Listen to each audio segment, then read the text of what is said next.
Walmart with All American Health.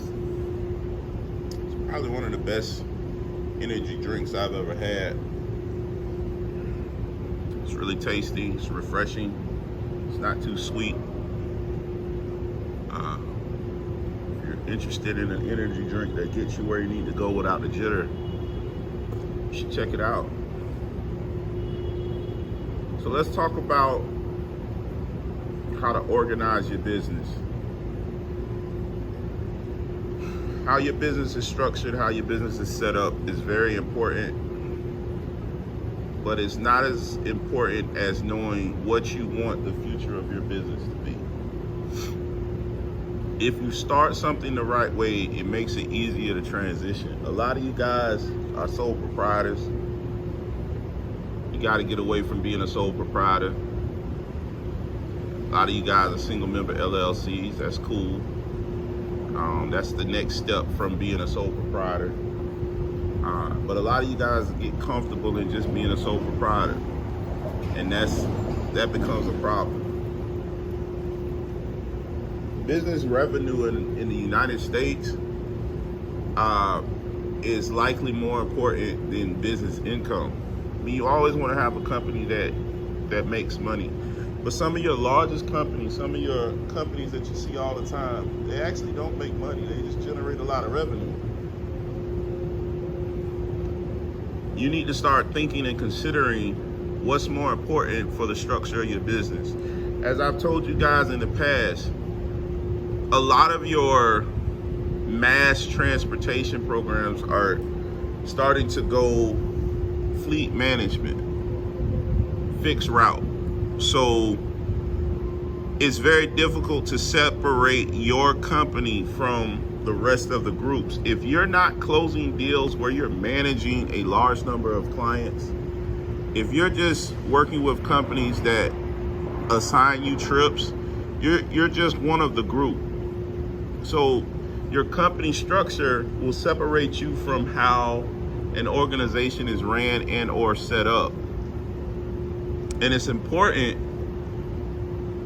to know not just what your company's doing today, but what you plan on your company doing 3 years from now, 5 years from now, 10 years from now. As I've stated before, what my company's doing right now is not what it was doing when I first got started into this industry. Neither should your company. What my company's doing right now,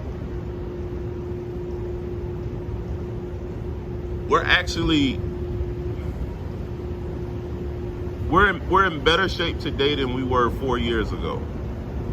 But it's not because we're making more money, it's because the type of contracts that we're doing and services we're providing, the demand is higher, reimbursement is higher.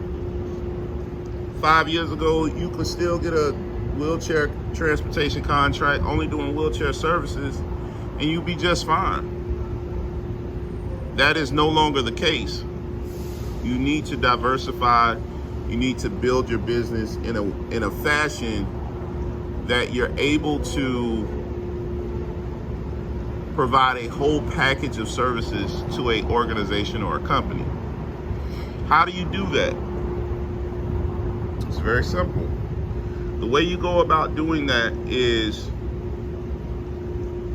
constantly adding services.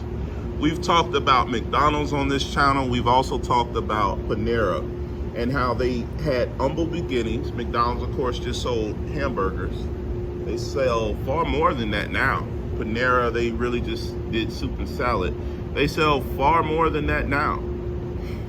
Your company needs to be structured the same way. There's a certain amount of time you're supposed to give yourself before you start adding to your services. You should not be subtracting.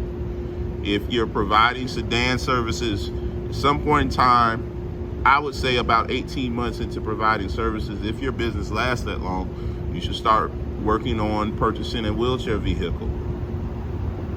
If you have a wheelchair vehicle, you should at some point in time try to build your company up to at least 3 wheelchair vans, 2 that stay on the road on a regular basis, and a 3rd that can be converted to a stretcher vehicle.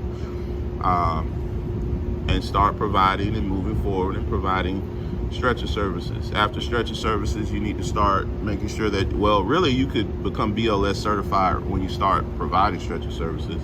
And then if you want to grow to that point, but you know, want to start doing an ambulance. I started dropping nuggets on company structure before minute 5, but let me break this down so you understand. Sedan transportation. Say you're a sedan transportation company. I know a lot of you, oh, well, Mark, you said don't do sedan work. Uber and Lyft has that. Yes, they do. But private transportation, private luxury transportation with a nice SUV or a luxury sedan is still out there and is still available. People still like that exclusivity. You can do a private shuttle, private concierge service, but even with a private transportation service, you need to add something to it. It can't just be, oh, I pick you up and drop you off. It needs to be more of a concierge service. And then you grow your business from there. You do party buses.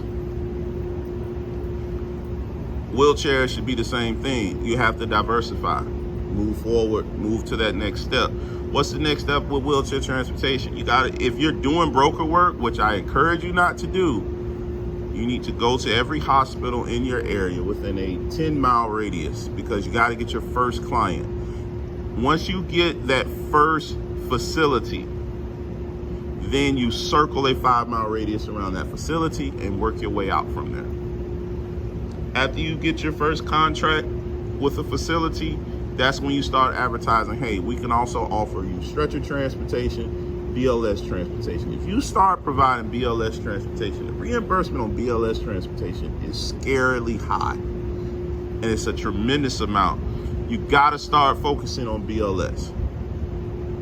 If your area allows you to provide oxygen, I mean, you could almost double the rate that you're charging for basic stretcher non-emergency transportation. Short video, check out the energy drink. I think you'll like it. Hopefully this has been helpful.